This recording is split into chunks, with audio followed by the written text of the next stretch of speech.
Student let's begin to exercise 5.2 same chapter है exponent and powers. 5.2 start करने के पहले एक बहुत इंपॉर्टेंट चीज़ जो आपको पूरी लाइफ में काम आनी है अगर आप यहाँ पे सीख गए तो वो मैं बताने जा रहा हूँ। ये बहुत ध्यान से पढ़ना। देखो मैंने यहाँ पे लिखा है लॉस ऑफ एक्सपोनेंट। लॉस का मतलब होता है नियम। जो नियम है वो एक्सपोनेंट के कुछ नियम है, मतलब कुछ फॉर्मूलेज है। सिंपल लैंग्वेज में मैं बोलूँ तो मैं आपको वो फॉर्मूले बताऊंगा, समझाऊंगा कि फॉर्मूलेज होते कैसे हैं। ये आपको अपनी कॉपीज़ पे नोट करना है एक्सरसाइज स्टार्ट करने के पहले। जो फर्स्ट लॉ है ये है, if A to the power m multiply by A to the power n it will become A to the power m plus n। ये लिखा है मैंने, देखो क्या लिखा है यहाँ पे। अगर a की पावर m है मल्टीप्लाई बाय a की पावर n है तो ये क्या हो जाएगा, a की पावर m प्लस n। अब ये एक्चुअल पे a क्या है, बेस। अगर बेस इक्वल हो, सिर्फ ऐसे समझना है, अगर बेस इक्वल हो, सेम है ना बेस, अगर बेस सेम है और मल्टीप्लाई का साइन लगा है तो पावर क्या हो जाएंगी, ऐड हो जाएंगी। बस इतना याद रखना है। अगर बेस सेम हो और मल्टीप्लाई का साइन हो तो जो पावर होंगी वो ऐड हो जाएंगी, है ना। फॉर एग्जांपल बता देता हूँ। देखो मैंने यहाँ पे लिखा 5 की पावर 3 मल्टीप्लाई बाय 5 की पावर 2। तो देखो यहाँ पे जैसे बताया था ना मैंने, बेस सेम है a एंड a, तो यहाँ पे बेस सेम है 5 एंड 5। यहाँ पे पावर m और n है, यहाँ पावर 3 और 2 है ना। मल्टीप्लाई का साइन है, यहाँ भी मल्टीप्लाई का साइन है, तो पावर क्या हो गई, ऐड हो गई। बेस एक बार लिखेंगे पावर ऐड हो जाएगी, तो बेस एक बार लिख लेते हैं। देखो अब यहाँ प्रूफ कर लो, 5 3 बार है और 5 2 बार है, तो टोटल 5 हम क्या कर सकते हैं, 5 की पावर 5। क्लियर हुआ ये, 5 की पावर 5 हो गया। एक बार वापस से देख लो, अगर बेस सेम हो मल्टीप्लाई का साइन हो तो पावर ऐड हो जाती है। अगर बेस सेम हो मल्टीप्लाई का साइन है तो पावर ऐड हो जाती है। देखो यहाँ पे पावर 3 है और यहाँ पावर 2 है, तो टोटल पावर कितनी हो गई, 5। Clear. First law of exponent ये है। सेकेंड लॉ ऑफ एक्सपोनेंट है a to the power m divided by a to the power n it will become a to the power m minus n। Means अब यहाँ से आप क्या समझेंगे, यहाँ से ये समझना है कि अगर बेस सेम हो, बेस सेम है और डिवाइड का साइन हो तो पावर क्या हो जाएंगी, माइनस हो जाएंगी। सेम अपोजिट कंडीशन है, यहाँ पे बेस सेम है मल्टीप्लाई का साइन है तो पावर ऐड हो गई, यहाँ बेस सेम है डिवाइड का साइन है तो पावर क्या हो जाएंगी, माइनस हो जाएंगी। करके देख लेते हैं। मैंने कुछ क्वेश्चन, चलो यही क्वेश्चन लिखा, 5 की पावर 3 मल्टीप्लाई बाय 5 की पावर 3 डिवाइडेड बाय 5 की पावर 2, तो इट विल बिकम क्या हो जाएगा, क्या हो जाएगा, यहाँ से अकॉर्डिंग देखेंगे तो क्या हो जाएगा, पावर माइनस हो जाएंगी। क्यों, क्योंकि ये डिवाइड का साइन लगा हुआ है ना। तो यहाँ डिवाइड का साइन है तो क्या हो जाएगा, 5 की पावर 3 माइनस 2, तो आपका आंसर क्या आ जाएगा, 5 की पावर 1। डिवाइड का साइन था इसीलिए पावर माइनस हो गई, है ना। और प्रूफ कर लो। चलो क्वेश्चन था आपका 5 to the power 3 divided by 5 to the power 2, तो क्या करेंगे, इससे पहले वाले क्वेश्चन में बताया था मैंने, डिवाइड की जगह अपॉन का साइन लिख लें, अपॉन 5 की पावर 2। तो इसको ओपन करेंगे या ब्रेक करेंगे तो 5 कितनी बार है, 3 बार, अपॉन 5 कितनी बार है, 2 बार। ठीक है, ये 5 कैंसिल, ये 5 कैंसिल, 5 कितनी बार बचा, 1 टाइम। वही चीज़ है देखो, ठीक है। तो सिर्फ इतना याद रखना है, फर्स्ट कंडीशन में अगर बेस सेम होगा मल्टीप्लाई का साइन होगा तो पावर ऐड होगी। सेकंड कंडीशन में बेस सेम होगा डिवाइड का साइन होगा तो पावर क्या हो जाएंगी, माइनस हो जाएंगी, है ना। Third law of exponent, third law of exponent कहता है कि अगर a में कोई पावर लगी है और उसके ऊपर एक और पावर लगी है, तो जब कभी भी किसी भी नंबर पे 2 पावर लगी होती हैं तो पावर ऑटोमेटिकली मल्टीप्लाई हो जाती है। ठीक है, समझा देता हूँ मैं। देखो जैसे यहाँ पे लगी है 2 की पावर 2 और एक पावर और को हम होल पावर बोलते हैं। ये 2 की पावर 2 एंड होल पावर 2, ठीक है। इस 2 की पावर तो 2 है और इस 2 की पावर 2 की पावर, इसकी पूरी होल पावर कितनी है, ये 2 है, तो क्या हो जाएगा, जैसा मैंने आइडेंटिटी पे बताया, तो आंसर हो गया 2 की पावर 4। मतलब जब डबल पावर लगी होती हैं तो पावर क्या हो जाती है, मल्टीप्लाई हो जाती है, और बेस वैसे ही सेम रहता है। तो जब डबल पावर लगी रहती है तो पावर मल्टीप्लाई हो जाती है, ये 4 आ गया, और बेस सेम रहता है 2 का 2। क्लियर। आइडेंटिटी नंबर 4 है, if a to the power m multiply by b to the power m, it will become a into b whole power m। अब ये कैसे समझो इसको, देखो यहाँ पावर सेम है क्या, नहीं है, यहाँ पावर डिफरेंट है, सॉरी यहाँ बेस डिफरेंट है। देखो बेस डिफरेंट है a और b, लेकिन पावर सेम है। तो उन्होंने क्या किया, जब पावर सेम है तो बेस को एक साथ लिख के पावर सेम कर दिया। जैसे फॉर एग्जांपल मैं क्वेश्चन लिख लेता हूँ, मैंने यहाँ पे लिखा 2 की पावर 3 मल्टीप्लाई बाय 3 की पावर 3। देखो इसमें बेस डिफरेंट है लेकिन पावर सेम है, तो मैं एक काम कर सकता हूँ, इसको क्या कर सकता हूँ मैं, दोनों की पावर 3 3 है तो 2 इंटू 3 एक साथ लिखा, और होल पावर क्या कर दिया 3। तो देखो इसकी भी पावर 3 थी, इसकी भी पावर 3 थी, तो इन दोनों को एक साथ लिखा, पावर 3 कर दिया। वही आइडेंटिटी है, जब बेस डिफरेंट है पावर सेम है तो क्या करेंगे, बेस के एक साथ लेके पावर लिख लेंगे। Clear. Identity number 5, identity number 5 है, if a to the power m divided by b to the power m, it will become a upon b whole power m। अब ये कैसे हो गया, देखो यहाँ पे सेम जैसे ऊपर है वैसे ही है, यहाँ पे बेस डिफरेंट है लेकिन पावर सेम है और डिवाइड का साइन है ना। तो क्या करेंगे हम, a अपॉन बी, डिवाइड की जगह upon B whole power m। जैसे मैंने यहाँ पे लिखा 3 की पावर 4 डिवाइडेड बाय 4 की पावर 4, तो देखो दोनों की पावर सेम है लेकिन बेस डिफरेंट है, तो डिवाइड का साइन है। तो हम क्या कर सकते हैं, 3 अपॉन 4 लिखा, ये आपको मालूम है कैसे 3 अपॉन 4 आ जाएगा, क्योंकि डिवाइड का साइन है, दोनों की पावर सेम है तो होल पावर 4 कर दिया। ठीक है। एक लास्ट आइडेंटिटी है 6th, लास्ट आइडेंटिटी ये है कि अगर किसी भी नंबर की पावर 0 हो तो डायरेक्ट आंसर 1 कर देना बस। हमेशा याद रखना पावर 0 पे आंसर 1 होता है। Okay clear. तो ये 6 लॉज ऑफ आइडेंटिटी है, ये आपको आपकी बुक के पेज नंबर 76 में मिल जाएगी, है ना, ये कॉपीज़ पे लिखना है। Okay so let's begin with exercise 5.2। First question देखो, पढ़ो, find the product of following. अब इसमें वो आइडेंटिटी यूज़ करनी जो मैंने आपको बता रखी है। ठीक है। फर्स्ट क्वेश्चन है 3 to the power 7, 3 to the power 7 multiply by 3 to the power 11, 3 to the power 7 multiply by 3 to the power 11। अब इसको सॉल्व करना है। अब देखो जब ये आप लोग ये आइडेंटिटीज़ देखेंगे, जब आइडेंटिटी बहुत अच्छे से याद हो जाएगी तो आपको डायरेक्ट आपको सॉल्व करने की ज़रूरत नहीं पड़ेगी, डायरेक्ट आप क्वेश्चन सॉल्व आंसर आ सकता है। कैसे, यहाँ पे मैं देख रहा हूँ, देखो बेस सेम है क्या, यस बेस सेम है, मल्टीप्लाई का साइन है, तो पावर क्या हो जाएंगी, ऐड हो जाएंगी। यहाँ देखो वही है ना फर्स्ट वाली आइडेंटिटी जो थी, ये बेस सेम है, मल्टीप्लाई का साइन है, तो पावर क्या हो गई, ऐड हो गई। तो सेम कंडीशन, इसको आइडेंटिटी को थ्रू सॉल्व करना है। कैसे, मैं बता देता हूँ। देखो यहाँ पे लिखना है if base is same with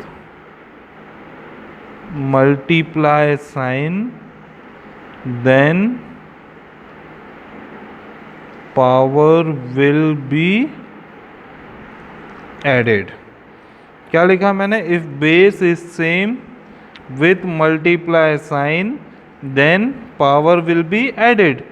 तो हम यहाँ पे लिखेंगे बाय यूजिंग कौन सी आइडेंटिटी, कौन सा फॉर्मूला था, फर्स्ट वाला क्या था, if a to the power m multiply by a to the power n it will become a to the power m plus n।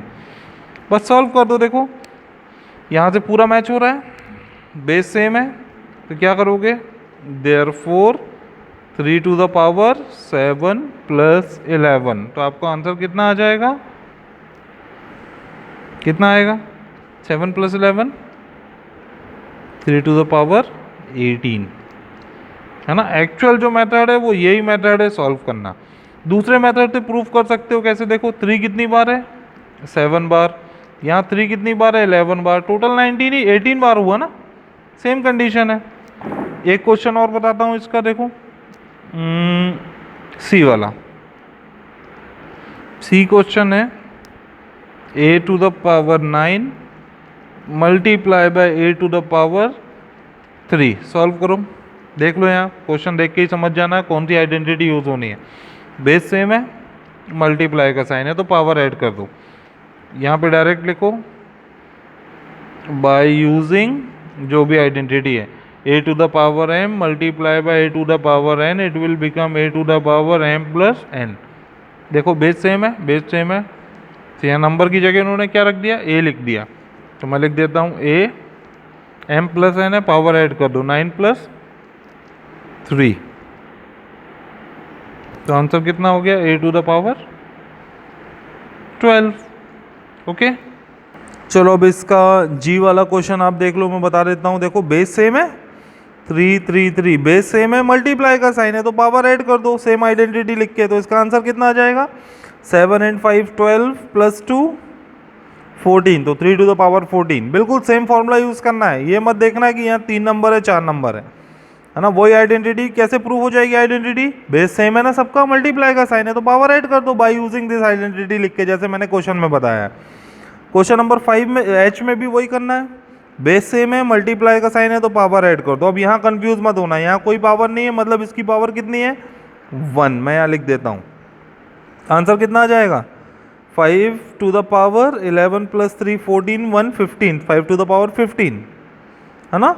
आई वाला क्वेश्चन मैं बता देता हूँ, चलो आपको, देखो आई वाला क्वेश्चन लिखा हुआ है 3 to the power 6 multiply by 2 to the power 5 multiply by 3 to the power 7 multiply by 2 to the power 7, ये क्वेश्चन है। देखो अब एक काम करो, इसको सेम नंबर के साथ अरेंज कर लो। अरेंज कैसे, 3 की पावर 6 मल्टीप्लाई बाय 3 की पावर 7 मल्टीप्लाई बाय 2 की पावर 5 मल्टीप्लाई बाय 2 की पावर 7। अब देखो बेस सेम है, यहाँ भी बेस सेम है, मल्टीप्लाई का साइन है, यहाँ भी मल्टीप्लाई का साइन है, यहाँ पावर ऐड कर दो, वापस से लिख दो बाय यूजिंग कौन सी identity, a to the power m multiply by a to the power n, it will become a to the power m plus n। Solve कर दो, तो यहाँ कितना हो जाएगा 3 की पावर 6 प्लस 7, फिर मल्टीप्लाई बाय 2 की पावर 5 प्लस 7, तो कितना हो गया 3 की पावर कितना 6 प्लस 7 13, मल्टीप्लाई बाय 2 की पावर 7 प्लस 5 12, ये आपका आंसर है। अब इसके आगे सॉल्व इसलिए नहीं होगा क्योंकि बेस डिफरेंट है, बेस सेम होते तो हम सॉल्व कर लेते। ओके, तो फर्स्ट आपको समझ में आया होगा, फर्स्ट आप कर सकते हैं। सेकेंड क्वेश्चन देखो क्या लिखा हुआ है, simplify using the law of exponent, answer in exponential form, answer exponential form पे चाहिए उनको, है ना। फर्स्ट वाला क्वेश्चन देखो 3 to the power 7 divided by 3 to the power 5, 3 की पावर 7 है, 3 की पावर 5 है, बीच में डिवाइड का साइन है, 3 की पावर 7 है divided by 3 to the power 5। लेकिन एक चीज़ यहाँ देखो क्वेश्चन में लिखा है लॉ ऑफ एक्सपोनेंट, मतलब पावर सॉरी लॉ जो मैंने बताए थे वो यूज़ करना है। तो इसको देख के कौन सा लॉ आपको याद आ रहा है, विच लॉ? मुझे याद आ रहा है कि जब बेस सेम हो डिवाइड का साइन हो तो पावर माइनस हो जाती है, तो यहाँ लिख लो बाय यूजिंग कौन सा a to the power m divided by a to the power n, it will become a to the power m minus n। Solve कर लो, देखो बेस सेम है डिवाइड का साइन है, बेस सेम है divide का साइन है, तो पावर क्या हो जाएगी माइनस, तो क्या हो जाएगा 3 टू द पावर 7 माइनस 5। आपका आंसर कितना आ गया 3 to the power 2। Clear? Question number 4 B वाला देख लो, 4 to the power 8 upon 4 to the power 4, 4 to the power 8 divided by 4, यही था क्वेश्चन। इसमें ये कंफ्यूज मत होना कि डिवाइड का साइन नहीं है, डिवाइड का ही साइन है अपॉन, तो हम इसको क्वेश्चन को ऐसे लिख लो 4 की पावर 8 डिवाइडेड बाय 4 की पावर कुछ नहीं है मतलब 1, वही आइडेंटिटी यूज होगी यही वाली, वापस से यहाँ लिखना है by using a to the power m divided by a to the power n, it will become a to the power m minus n. कितना हो गया? देखो बेस सेम है, डिवाइड का साइन है, बेस सेम है, डिवाइड का sign है, therefore 4 to the power 8 minus 1, तो answer 4 to the power 7. Clear? Clear हो गया? सी वाला आप कर सकते हो, डी भी कर सकते हो, ई भी कर सकते हो, एफ में बता देता हूँ. देखो 36/6 लिखा है ना, 36/6. अब ये कैसे सॉल्व होगा मुझे क्लियर नहीं हो रहा, तो मैं क्या करूँगा, इसमें तो पावर आवर लिखी नहीं, माइनस किससे करोगे, बेस भी डिफरेंट है ना, तो क्वेश्चन को ऐसे लिख लो 36 डिवाइडेड बाय 6. नॉर्मल सॉल्व मत करना, नॉर्मल डिवाइड करोगे तो लॉस इसमें लगाना है, आंसर तो ठीक आएगा, कोई दिक्कत नहीं. एक काम करते हैं, इस 36 का एलसीएम निकाल लें. हाँ, ये आपको पता है ना, 6 को 2 बार मल्टीप्लाई करो तो 36 आता है, और इस 6 को 1 बार मल्टीप्लाई करो तो 6 आएगा. तो मैं ऐसा लिख सकता हूँ क्या क्वेश्चन, देखो 6 की पावर 2 डिवाइडेड बाय 6 की पावर 1 हो जाएगा ना. 6 6 36 और 6 एक बार है, तो यहाँ देखो बेस सेम हो गए, डिवाइड का साइन है, तो पावर क्या हो जाएंगी, माइनस हो जाएंगी. वापस से लिख दो, by using a to the power m divided by a to the power n, it will become a to the power m minus n. Therefore 6 to the power 2, ये वाला 6 की पावर 2 में से क्या हो जाएगा, -1. तो आपका आंसर 6 की पावर 1 या फिर 6 आंसर आपका. क्लियर? देखो ये जी वाले क्वेश्चन में क्या करोगे, यहाँ 5 की पावर 2 है, अब इस 25 का एलसीएम निकाल लेना. तो 25 का एलसीएम निकालोगे तो 5 शायद 4 टाइम्स आएगा. देखो मैं बता देता हूँ, 125 का एलसीएम निकालना है ना, 5 की टेबल से 5 2 ज़ा 10, 5 5 ज़ा 25, 5 5 ज़ा 25, 5 1 ज़ा 5. तो देखो 5 कितनी बार आया, 3 टाइम्स आया. तो यहाँ पे क्या आ जाएगा, इस 125 की जगह क्या लिख लोगे, 5 to the power 3. Same condition 108/12 है. चलो ये मैं बता देता हूँ, क्वेश्चन है 108/12. एलसीएम निकाल के देख लो, मुझे तो कुछ भी समझ में नहीं आ रहा है इसमें. चलो 108, 2 का टेबल, 2 5 ज़ा 10, 2 4 ज़ा 8, 2 2 ज़ा 4, 2 7 ज़ा 14, 3 9 ज़ा 27, 3 3 ज़ा 9, और 12 का 2 6 ज़ा 12, 2 3 ज़ा 6, 3 1 ज़ा 3. ये एलसीएम आया.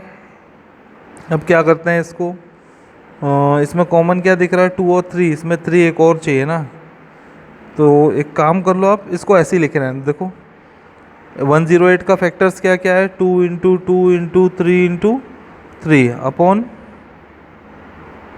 12 के फैक्टर्स क्या है, 2 × 2 × 3. अभी कैंसिल हो रहा है क्या, ये 2 cancel, this 2 and this 2, this 3 and this 3.